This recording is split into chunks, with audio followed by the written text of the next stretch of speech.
네, 말씀 보겠습니다. 민수기 16장입니다. 민수기 16장 25절에서 30절 말씀 제가 봉독합니다. 모세가 일어나 다단과 아비람에게로 가니 이스라엘 장로들이 따랐더라. 모세가 회중에게 말하여 이르되 이 악인들의 장막에서 떠나고 그들의 물건은 아무것도 만지지 말라. 그들의 모든 죄 중에서 너희도 멸망할까 두려워하노라 하매 무리가 고라와 다단과 아비람의 장막 사방을 떠나고 다단과 아비람은 그들의 처자와 유아들과 함께 나와서 자기 장막 문에 선지라. 모세가 이르되 여호와께서 나를 보내사 이 모든 일을 행하게 하신 것이요 나의 임의로 함이 아닌 줄을 이 일로 말미암아 알리라. 곧 사람들의 죽음이 모든 사람들과 같고 그들이 당하는 벌이 모든 사람이 당하는 벌과 같으면 여호와께서 나를 보내심이 아니거니와 만일 여호와께서 새 일을 행하사 땅이 입을 열어 이 사람들과 그들의 모든 소유물을 삼켜 산채로 수월에 빠지게 하시면 이 사람들이 과연 여호와를 멸시한 것인 줄을 너희가 알리라. 아멘. 지금 고라와 다단과 아비람과 온과 250명의 방백들, 지휘관들이 모세를 거스리는, 모세를 대적하는, 모세에게 반기를 드는 사건에 대해서 이야기를 하고 있습니다. 고라와 다단과 아비람과 온과 250명의 지휘관들의 이 반역 사건은 우상숭배 사건과 또 가나안 정탐 사건과 함께 멸망을 극적으로 보여주면서 모세와 아론에 대한 반역은 여호와를 멸시한 사건이다라는 것을 말씀하고 있습니다. 단순히 모세를 향해서 우리는 당신 말 안 들을래요. 우리는 당신 말 안 들을래요 하는 것이 중요한 것이 아니라 여호와께서 세우신 자를 반역하는 것. 여호와께서 세우신 자를 반역한다는 것은 여호와를 멸시하는 것이다 라고 말씀하고 있다는 것을 기억하시고 주의를 기울여야 될 것입니다. 제가 왜 말씀을 못 드리냐면 여호와께서 그러면 목사들이 잘못하면 아무 말도 못하느냐, 무조건 하나님은 목사 편이냐 라고 말씀하실 것 같아서 말씀을 딱 못 드리겠습니다. 그렇지만 중요한 것은 하나님은 공의의 하나님이시고 하나님은 반드시 책망할 일에 대해서는 책망을 하신다라는 것입니다. 여호와께서 무조건적으로 여호와께서 세우신 자의 편을 드는 것은 아닙니다. 말씀해 보시면 민수기 16장 15절 말씀에 모세가 심히 노하여 여호와께 여짜오되 주는 그들의 헌문을 돌아보지 마옵소서. 나는 그들의 나귀 한 마리도 빼앗지 아니하였고 그들 중에 한 사람도 해하지 아니하였습니다 라고 말하고 있습니다. 이게 무슨 말일까요? 이제 모세도 하나님 앞에 하나님께 거룩한 자가 되었고 또 하나님께서 부른 자가 되었고 이스라엘 백성들의 지휘관들도 하나님께서 세우신 자가 되었습니다. 그러면 하나님께서 누구 편을 들어야 될까요? 누구 편을 들어야 될까요? 하나님이 고민할까요? 제가 항상 말하죠. 목사님들끼리 체육대회 하는데 이쪽 청팀 백팀 목사님들이 체육대회 하는데 하나님 우리 팀이 이기게 해주세요. 하나님 우리 팀이 이기게 해주세요. 그럼 하나님 누구 편 들어야 될까요? 하나님이 누구 편 들어야 될까요? 자, 모세는 백성들로 하여금 그 어떠한 뇌물이나 선물도 받지 아니했다라고 말합니다. 그리고 어떤 사람에게도 해를 가하지 아니했다라고 말하는 것은 여호와의 명령하신 대로 여호와의 길을 따라서 또 여호와의 법도를 따라서 살고 있었음을 말해주고 있죠. 우리가 여호와 하나님은 공의의 하나님이시다라고 말합니다. 공의의 하나님. 여호와의 명령대로 행한 모세는 여호와의 법으로부터 보호를 받을 수 있습니다. 그렇죠? 왜냐하면 남의 물건을 빼앗지 않고 나귀 하나도 빼앗지 않았고 다른 사람을 해한 적이 없기 때문에 하나님의 법 안에 있었음을 말하고 있고, 거꾸로 여호와께서 세운 자를 향하여 반역하는 것은 여호와를 멸시하는 것이 되기 때문에 법의 보호를 받을 수 없다는 것입니다. 지금 모세는 여호와의 법 안에 있고, 무리지은 자, 거스른 자들은 여호와의 법 밖에 있습니다. 밖에 있기 때문에 보호를 받지 못한다는 것이죠. 여호와 하나님께서 백성을 다 멸하겠다라고 말씀하실 때가 시내산 언약 이후부터입니다. 그 전에는 원망해도 죄를 지어도 그 사람들만 멸한다고 했었는데, 언약을 세운 이후부터는 우상 숭배 사건과 가나안 정탐 사건, 그리고 오늘 반역 사건에서는 백성을 다 멸하겠다고 말합니다.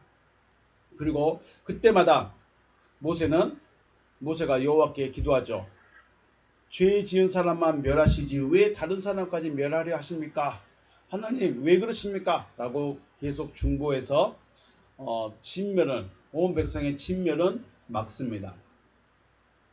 여호와 하나님께서는 모세의 온유한 마음과 또 여호와의 법도 안에 머물러 있었기 때문에 모세와 함께하는 것이었고, 반면에 고라의 일당들은 여호와께서 세우신 모세를 멸시하고 있으며 여호와의 법도에서 벗어나 있었습니다. 자, 이제는 하나님께서 누구의 편에 서야 되고 누가 보호를 받을 수 있는지는 명백해졌습니다. 아무리 그들이 요구사항이, 아무리 그들이 반역하는 이유가 합당하다 하더라도 그들은 하나님의 법에서 벗어나 있었습니다. 우리가 하나님께 구할 수 있고 또 우리가 하나님께 무언가를 요구할 수 있다는 것은 하나님의 법 안에 있을 때의 이야기죠. 하나님의 법 밖에 있다면 우리는 구할 수가 없는 것입니다. 오늘 본문 말씀에서 28절 말씀에 그러죠. 모세가 이르되 여호와께서 나를 보내어 이 모든 일을 행하게 하신 것이요 나의 임의로 함이 아닌 줄을 이 일로 말미암아 알 것이다 라고 모세가 지금 말합니다.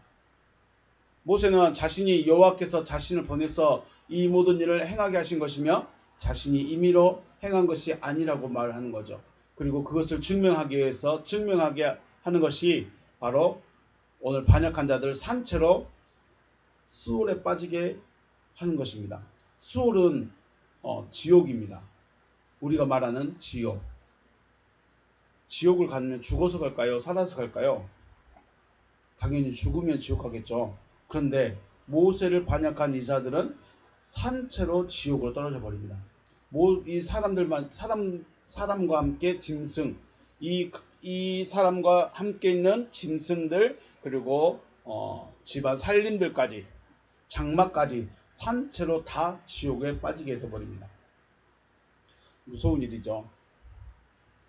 이거는 겁을 주기 위한 것이 아니고, 두려워하라고 하는 것이 아니고, 우리가 잘 알아야 된다는 겁니다. 내가 누구의 편에 서 있어야 될 것인가. 29절과 30절 말씀 봅니다. 곧 이 사람들의 죽음이 모든 사람과 같고 그들이 당하는 벌이 모든 사람이 당하는 벌과 같으면 여호와께서 나를 보내심이 아니거니와, 만일 여호와께서 새 일을 행하사 땅이 입을 열어 이 사람들과 그들의 모든 소유물을 삼켜 산채로 수월에 빠지게 하시면 이 사람들이 과연 여호와를 멸시한 것인 줄을 너희가 알 것이다 라고 모세가 말을 합니다. 자, 우리가 앞에서 봤었죠. 하나님께 대해서 원망했던 사건들이 있습니다. 원망했고 불평했던 그 사건 때, 물론 시내산 언약 이전에는 원망하더라도 죽지 않았습니다. 하나님이 죽이지 않았습니다. 그런데 이제 시내산에서 우상숭배할 때 그 우상숭배로 인해서 죽은 사람들이 있습니다. 그리고 또 정탐을 하고 와서 원망하고 불평해서 죽은 사람들이 있습니다. 그렇게 고라와 다단과 아비람과 온과 250 이 네 가족이 다른 사람의 죽음처럼 잘못했으니까 죽었다라고 생각하면 나는 여호와께서 보내신 것이 아니다. 하지만 여호와께서 땅을 벌려서 그 사람들만 산채로 들어가 버리면 그들이 진짜로 여호와를 멸시한 것이고 나는 하나님께서 보내셨다라는 것이 증명될 것이다 라고 말하는 거죠. 그런데 무서운 것은 31절 말씀, 그가 이 모든 말을 마치자마자 그들이 섰던 땅바닥이 갈라지니라. 네, 고라 가족, 그리고 고라와 그의 가족들, 장막, 그리고 그 옆에 짐승들이 있습니다. 고라의 소유물들이 있겠죠. 다단과 그 자녀들과 장막과 그 소유물들이 있습니다. 그리고 온과 그 처와 자녀들과 소유물과 장막이 있습니다. 이제 그들의 장막이 있는데 모세의 말이 마치자마자 땅이 입을 벌렸다고 했습니다. 32절 말씀에 땅이 그 입을 열어 그들과 그들의 집과 고라에게 속한 모든 사람과 그들의 재물을 삼켰다라고 했어요. 우리가 상상할 때 말 그대로 지진이 일어나서 혹은 싱크홀처럼요, 갑자기 땅이 열려져서 그 재산과 그 모든 사람들이 갑자기 땅속으로 들어가 버리는 겁니다. 33절 말씀 보면 그들과 그의 모든 재물이 산채로 수월에 빠지며 땅이 그 위에 덮이니 그들이 회중 가운데서 망하니라. 네, 그들의 모든 처와 자녀와 재물과 집이 산채로 땅속으로 들어가 버리고 들어가자마자 또 땅이 입을 닫아 버렸습니다. 백성들이 이 장면을 보고 두려워서 도망갑니다. 왜냐하면 자기들도 빠질까봐, 자신들도 그 구덩이에 빠질까봐, 자기들도 땅이 입을 열어서 자기들을 삼켜버릴까봐 도망가 버립니다. 더 극적인 장면이 있습니다. 34절, 그 주위에 있는 온 이스라엘이 그들의 부르짖음을 듣고 도망하여 이르되 땅이 우리도 삼킬까 두렵다 하였다 그랬어요. 온 이스라엘이 그들의 부르짖음을 들었어요. 땅속에서 비명 지르는 소리 있죠. 살려달라고 하는 그 비명 소리가 땅속에서 들렸다고 합니다. 두렵지 않습니까? 하나님의 종 모세를 향해서 반역을 하고 우리도 해보겠다, 나도 한번 해보겠다, 너무나 당연할 수도 있고 누구도 요구할 수 있는 그런 요구사항인데 하나님의 사람을 여호와를 멸시한 것이 되어버리면 이렇게 산채로 지옥에 들어가 버리게 된다. 그럼 지금도 우리가 지옥에 들어갈까요? 지금도 땅이 입을 벌려서 우리를 산채로 삼켜버릴까요? 조금 더 의미를 생각해 봐야 되겠지만 이 사람들은 회개할 수 있는 마음이 있을까요? 없을까요? 산채로 지옥에 가버리면 다시 회개할 수 있는 기회가 있을까요? 없을까요?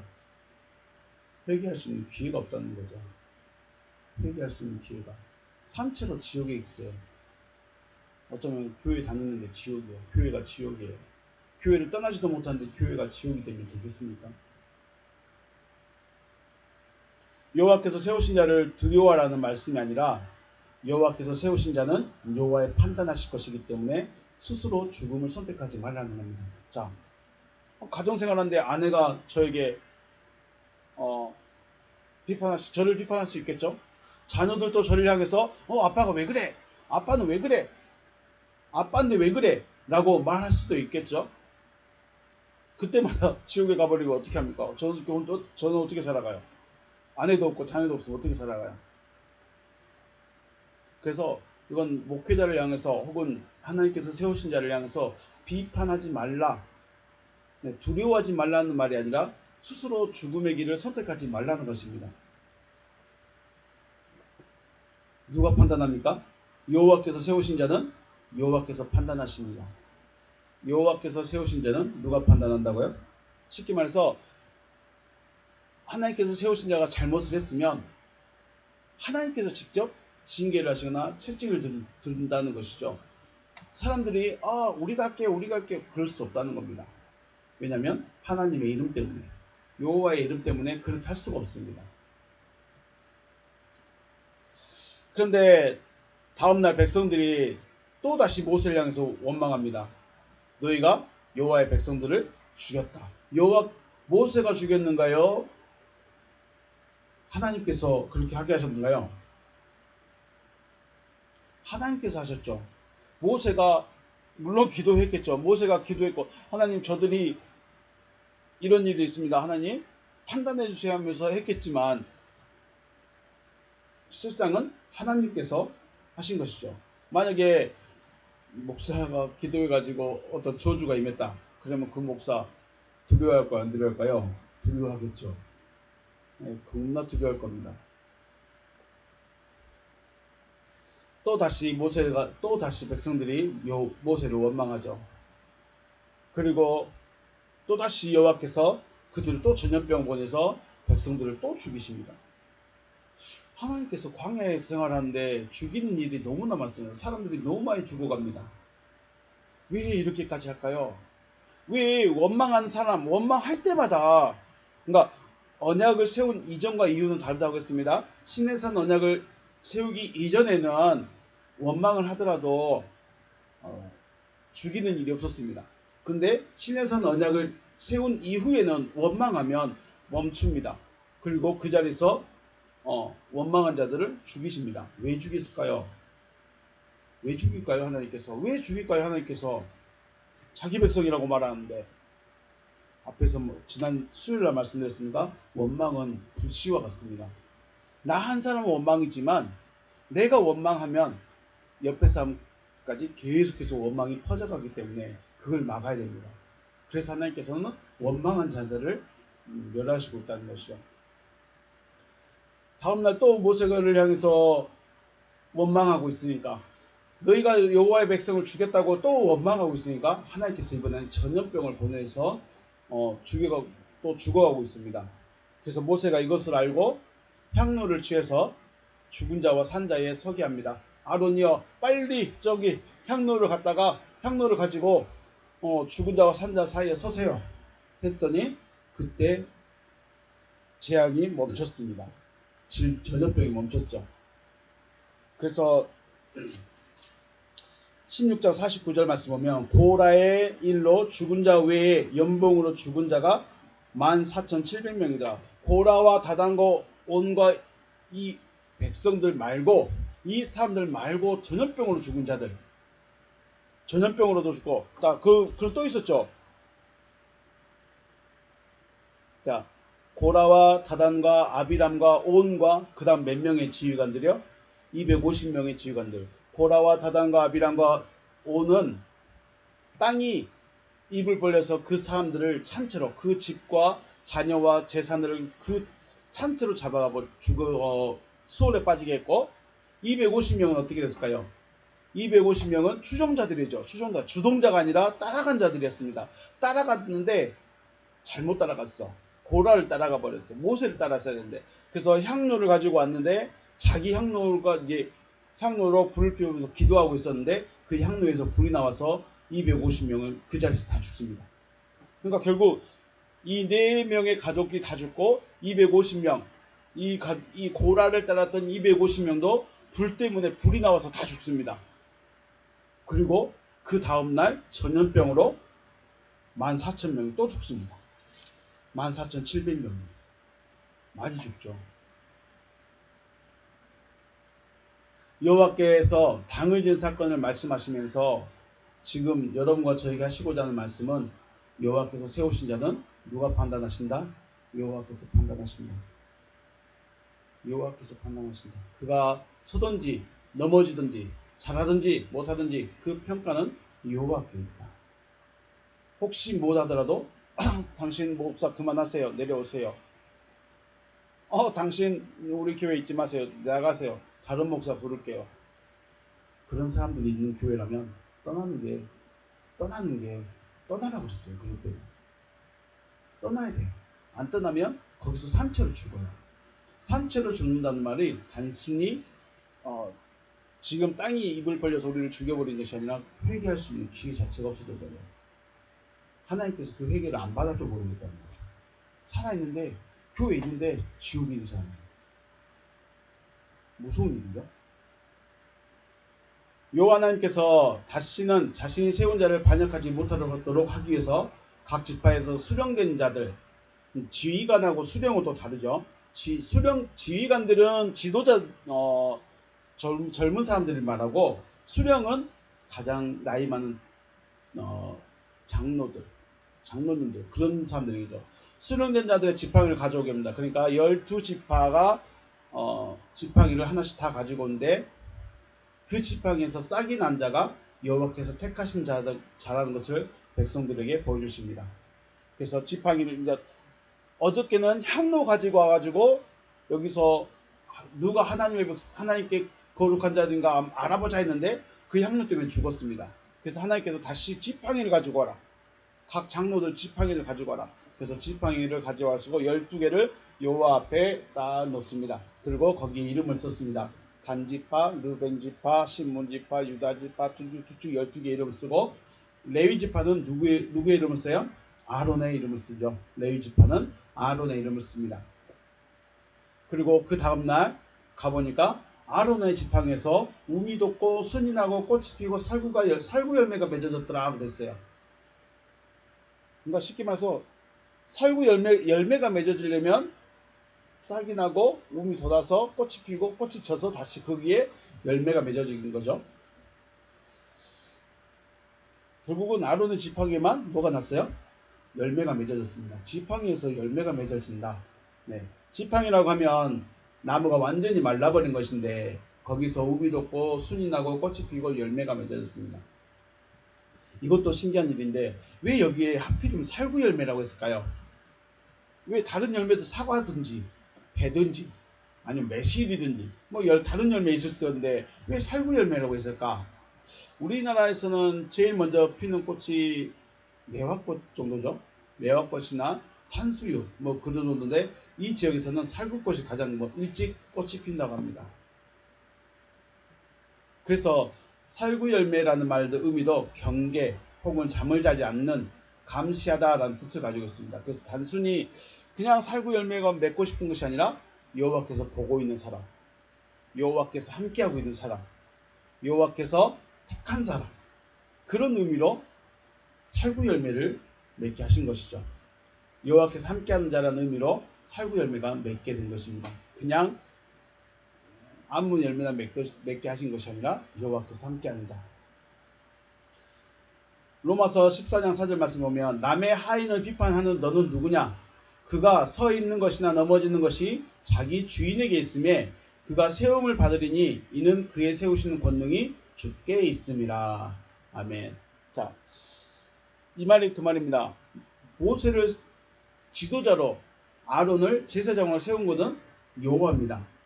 그들이 잘못을 했고 그들이 넘어지고 그들이 실수하더라도 그 판단은 그 징계는 누가 합니까? 여호와께서 하십니다. 왜냐하면 여호와께서 주인이고 또 여호와께서 세우셨기 때문에.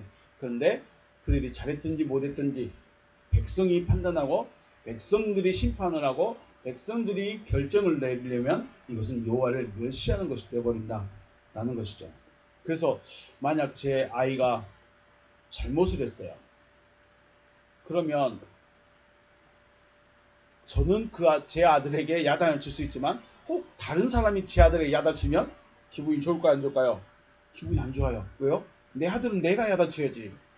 잘했든 못했든 내가 야단 쳐야지. 남이 야단 치고 있으면 그걸 보고 있으면 제가 또 화가 나겠죠. 네, 그런 원리입니다. 그런 의미에서 하나님께서 세우신 자는 하나님이 판단하신다. 절대 잊지 않으시길 바라겠습니다. 비판을 받을 만한 일을 하지 않는 것이 마땅하지만 혹은 비판받을 만한 일을 했을지라도 그 판단은 누구에게 있다? 주인에게 있다. 세우신 자에게 있다. 자, 저와 여러분은 누군가의 주인이 될 수 있을까요? 더욱이 주께서 세우신 자라면 더욱 그럴 것입니다. 우린 누군가의 주인이 될 수 없습니다. 그래서 우리가 누군가를 판단하고 비판하지 말아야 될 이유가 여기 있습니다. 저 사람이 잘했네 못했네 저 사람은 어쩌네 저쩌네 이걸 했네 저랬네 판단하면 안 된다는 것입니다. 왜냐하면 우리는 그 사람의 주인이 아니에요. 그 사람보다 높은 사람이 아니에요. 내가 그 사람을 세운 게 아니에요. 그래서 우리는 그 누구도 함부로 판단하거나 비판하거나 비방하거나 험담을 해서는 안 된다는 겁니다. 더욱이 만약에 그 사람이 하나님이 세운 사람이라면 실수가 많지만 하나님이 세우신 사람이라면 아직 이루어지지 않았기 때문에 실수가 많은 상태가 아니야. 그러겠죠. 그 판단은 주인에게 있으니 여러분에게 허물이 보이고 또 잘못됨이 보이더라도 주께서 세우신 자를 향한 판단의 말이나 아니면 끌어내림에 동참해서 스스로 죽음을 선택하지 않기를 주님의 이름으로 축복합니다. 스스로 죽어가는 길이 바로 다른 사람을 비방하는 겁니다. 내 스스로가 지옥이 돼가는 길이 내가 스스로 지옥에 빠져가는 것이 바로 다른 사람을 판단하고 비판하고 정죄하는 것. 물론 더욱더 발전을 위해서 서로의 관계를 위해서 서로 합의하고 이해하는 것, 이야기해 나가는 것과는 또 다른 거죠. 지금 이건 악담으로 하는 겁니다. 악담으로. 악담으로 뒷담하고 악담으로 평가하고 악담으로 비방하는 것들은 하지 않는 것이 자기 스스로에게 유익이 된다는 것이죠. 오늘 고라와 다단과 아비람 그리고 그들이 받았던 징계, 그들이 받았던 무서운 벌들, 그리고 여호와께서 택하신 자가 누군가, 여호와께서 세우신 자가 누군가, 오늘 아론의 쌍난 지팡이를 통해서 알게 하셨습니다. 저와 여러분 누군가를 악의적으로 혹은 허물을 보고 잘못됨을 보고 판단하고 비판하기보다 세우신 자에게 구하고 주께서 세우셨으니 주께서 깨닫게 해달라고 구해 줄 수 있는, 기도해 줄 수 있는 여러분과 제가 되어주시길 주님의 이름으로 축복합니다. 오늘 여기서 마치겠습니다. 수고하셨습니다.